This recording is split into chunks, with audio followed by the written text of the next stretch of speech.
ফিসিকালচার বিজ্ঞানসম্মত উপায়ে কৃত্রিমভাবে মাছ প্রজনন, পালন এবং অন্যত্র প্রতিস্থাপনের প্রক্রিয়াকে ফিসিকালচার বা মৎস্য চাষ বলে। ঝিনুক, শামুক, চিংড়ি, কাঁকড়া ইত্যাদি চাষ ফিসিকালচারের অন্তর্ভুক্ত। বাংলাদেশে প্রাণীজ আমিষের 70-80% মাছ থেকে পাওয়া যায়। মাথাপিছু 12 গ্রাম আমিষ খাওয়া উচিত।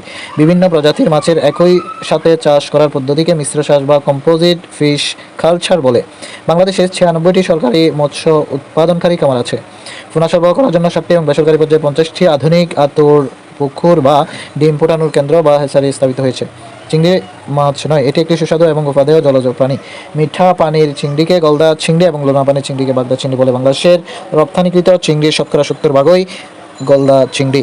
মৎস্য বিষয়ক গবেষণা প্রতিষ্ঠান যেমন সামুদ্রিক মাছের গবেষণা প্রতিষ্ঠান কক্সবাজার, লোনা পানির মাছের গবেষণা প্রতিষ্ঠান খুলনা, চিংড়ি মাছের গবেষণা প্রতিষ্ঠান বাগেরহাট, স্বাদু পানির গবেষণা প্রতিষ্ঠান ময়মনসিংহ, নদী নালা মিঠা পানির মাছের গবেষণা প্রতিষ্ঠান চাঁদপুর, গৌ প্রজনন কেন্দ্র সাভার ঢাকা, ছাগল প্রজনন কেন্দ্র সিলেট, হরিণ প্রজনন কেন্দ্র ডুলাহাজারী সাফারি পার্ক কক্সবাজার, গাধা প্রজনন কেন্দ্র রাঙ্গামাটি, গয়ার প্রজনন কেন্দ্র বান্দরবান, মহিষ প্রজনন কেন্দ্র বাগেরহাট।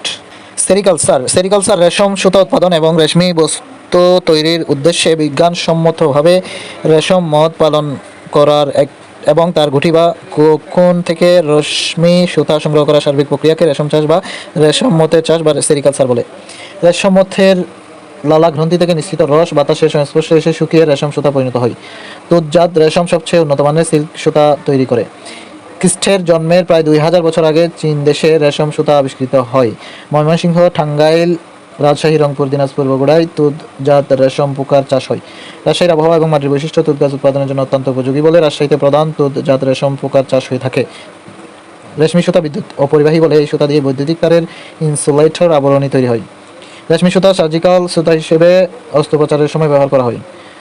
মুখিট বা ফিউফার দেহ নিঃসৃত তেল ও দেহা অবশেষ হাঁস মুরগির খাদ্য হিসেবে এবং জমির সার হিসেবে কাজে লাগে।